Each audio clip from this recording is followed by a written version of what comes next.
Hello everyone. So today we are going to start our next topic. Okay, business environment chapter हम लोग कर रहे थे अपना, उसके आगे का ही जो नेक्स्ट पार्ट है, थोड़ा सा टॉपिक रह गया है हमारा. So today we'll complete that topic also. Okay. So see, हम लोग क्या कर चुके हैं? We studied about the economies, ठीक है, जो कि कौन कौन सी थी? Liberalisation, privatisation and globalisation. Fine.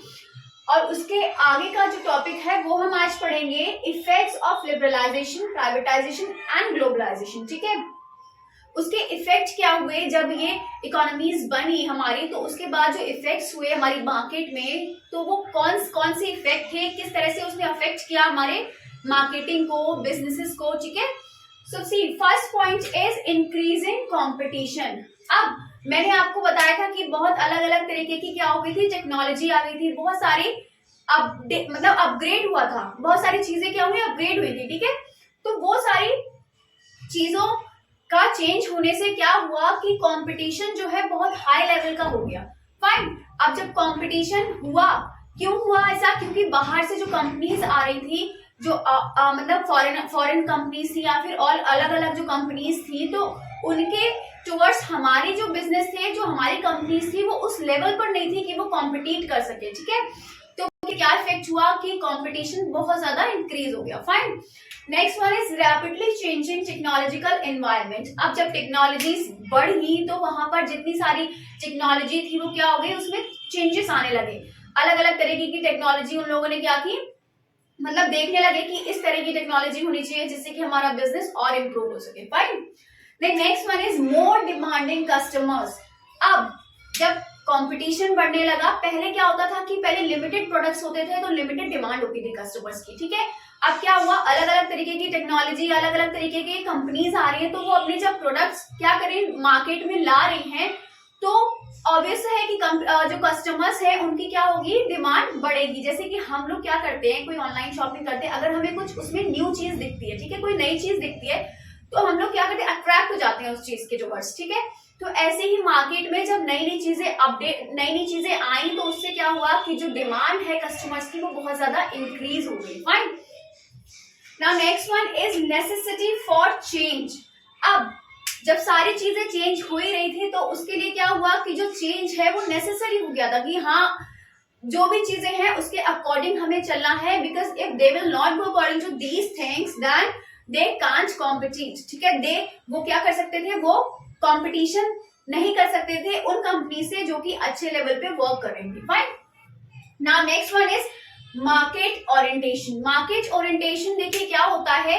Market orientation में जैसे कि गुड्स जो होते हैं, अब मार्केट कैसे चलती है, बिजनेस कैसे चलता है, जब हमारे कस्टमर्स हैप्पी रहेंगे. ठीक है, जब हमारे कस्टमर्स हैप्पी रहेंगे तभी तो उनकी डिमांड्स आएंगी हमारे पास, तभी हम अपना गुड्स प्रोड्यूस कर सकेंगे और तभी हम वो चीजें सेल कर सकेंगे. ठीक है, तो वही चीज है कि मार्केट ओरिएंटेशन का मतलब हो गया कि जो पहले प्रोडक्ट्स बनते थे वो सेल के अकॉर्डिंग, की जिस चीज की सेल हो रही है उसके अकॉर्डिंग बनेंगे. But now what changes comes कि जो भी गुड्स बनेंगे वो according to the demand of customers. ठीक है, जो भी कस्टमर डिमांड कर रहे हैं मार्केट में, जो चीज ज्यादा चलेगी उसके अकॉर्डिंग प्रोडक्ट बनेंगे. नाउ ओके, और we can say demand based. Now next one is need for developing human resource. What is human resource?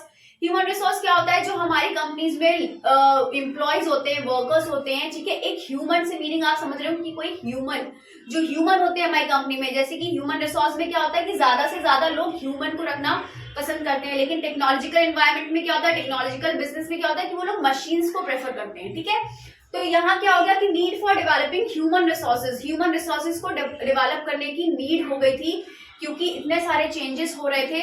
तो ह्यूमन रिसोर्स भी क्या होना चाहिए, एडवांस्ड होना चाहिए. They should have the skills. ठीक है, according to the they were doing the competition with the machines. Okay, so these all are the points we have. ठीक है, effects of liberalization, privatization and globalization. ठीक है, I hope you all understand.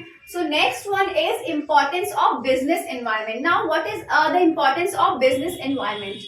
See, first one is helps the firms to identify threats and early warning signals. ठीक है, अब business environment में क्या होता है sorry, अब हमारे बिजनेस में क्या होता है, जैसे कि सडन रिस्क जो आ जाते हैं जिनके बारे में हमें नॉलेज नहीं होती है, जिन चीजों के बारे में हमें पता नहीं होता कि हाँ ये चीज आने वाली है, और वो क्या करता है, उसकी वजह से बहुत सारा बिजनेस में लॉस हो जाता है, ठीक है।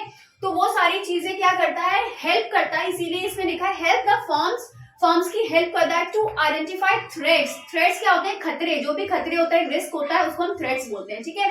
एंड अर्ली वार्निंग सिग्नल्स, और उससे पहले ही जब वो हमारे पास थ्रेट आने वाला होता है उससे पहले क्या होता है, अर्ली वार्निंग सिग्नल्स मींस पहले ही वो सिग्नल दे देते हैं, ठीक है, कि ये चीज होने वाली है। So now be aware, okay. So now next one is help to adjust rapid changes. अब जो रैपिड चेंजेस का मतलब जो एकदम से चेंजेस हो जाते हैं, ठीक है, तो उसमें भी वो हेल्प करता है कि जो भी चेंजेस हो रहे हैं उस चीज से ओवरकम करने के लिए, ठीक है, क्योंकि पहले से अगर हम अवेयर होंगे तो वो चीज हमें पता होगी। Fine. Now next one is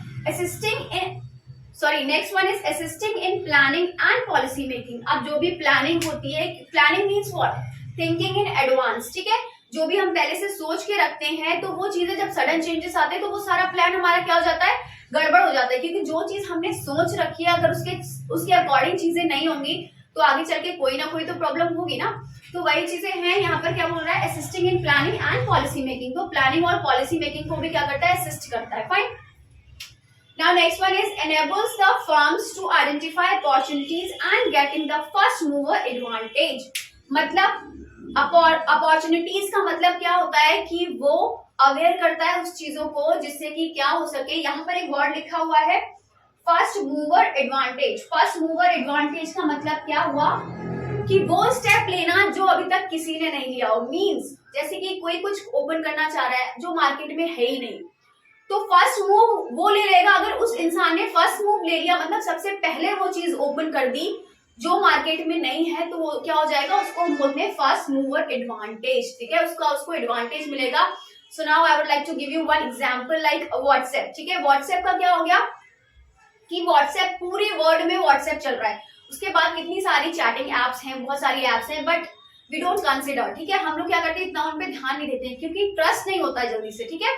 but WhatsApp पे क्या करते हैं, WhatsApp each and every person is using WhatsApp, ठीक है। तो वही चीजें हैं कि जो जिसने पहले बना लिया उसको उस चीज का बेनिफिट मिल जाता है। Now next one is helpful in tapping and assembling resources। Assembling resources का मतलब जो चीजें हमें पता होंगी, हमारा ये मतलब कि ये बजट है और ये सारी चीजें हमें बिजनेस में रिक्वायर्ड हैं, तो वो चीजों का क्या होगा, असेंबल कर लेंगे। सारी रिसोर्सेज का जो भी रिसोर्सेज हैं उन चीजों को असेंबल करना। Fine.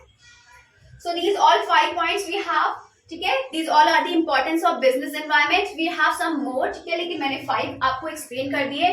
Now you can read with your NCERT books or whatever book you have, ठीक है। So this is all for today। We had done effects of liberalization, privatization and globalization and the importance of business environment, okay। So I hope you all like my video, then kindly do like, comment, share and subscribe my channel. So till then, bye bye, take care, have a good day and take a screenshot.